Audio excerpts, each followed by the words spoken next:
Bonjour à tous, dans cette vidéo on va voir comment approximer le nombre d'or avec la suite de Fibonacci.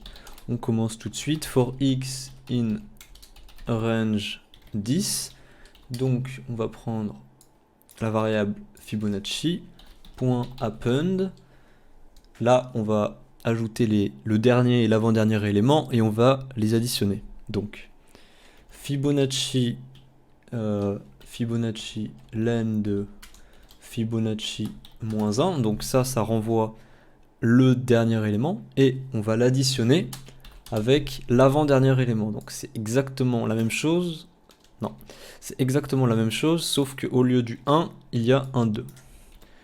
Voilà, on peut maintenant afficher la liste Fibonacci, et là par exemple, pour bien comprendre, 8 comment on l'obtient en additionnant 5 et 3. Comment on obtient 3 en additionnant 2 et 1. Donc à chaque fois qu'on fait prochain nombre, on additionne le dernier et l'avant-dernier élément de la suite de Fibonacci actuelle. Voilà, et bien sûr, hein, on peut faire sur bien plus de nombres. Hein. Voilà, on va garder 10 hein, pour l'instant. Ok, donc maintenant, on peut faire le nombre d'or. From math import sqrt. Sqrt, qu'est-ce que ça veut dire? Ça veut dire square root, donc racine carrée.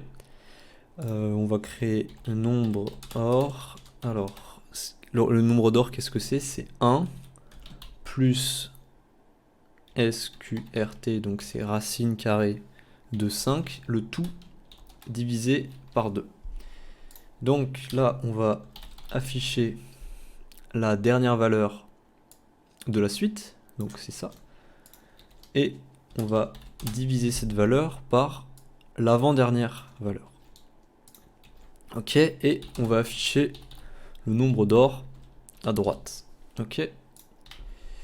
Et on peut constater que au début, la division donne 1, puis 2, puis un 5, puis un 6, 6, 6, puis un 6, puis un 6, 26. Donc là, on a déjà deux chiffres en commun. Ensuite, on a 1, 6, 1. On en a 3. Et petit à petit, on en a de plus en plus.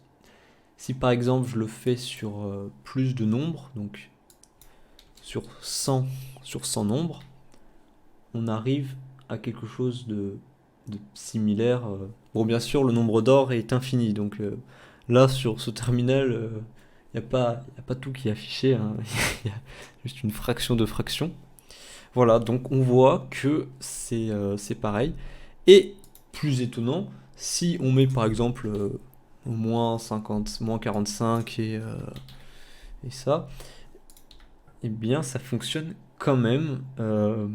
Voilà. Je vous mets les liens de vidéos pour comprendre en profondeur la suite de Fibonacci et le nombre d'or. Pourquoi, si je mets n'importe quoi là, ça fonctionne quand même. C'est assez intéressant.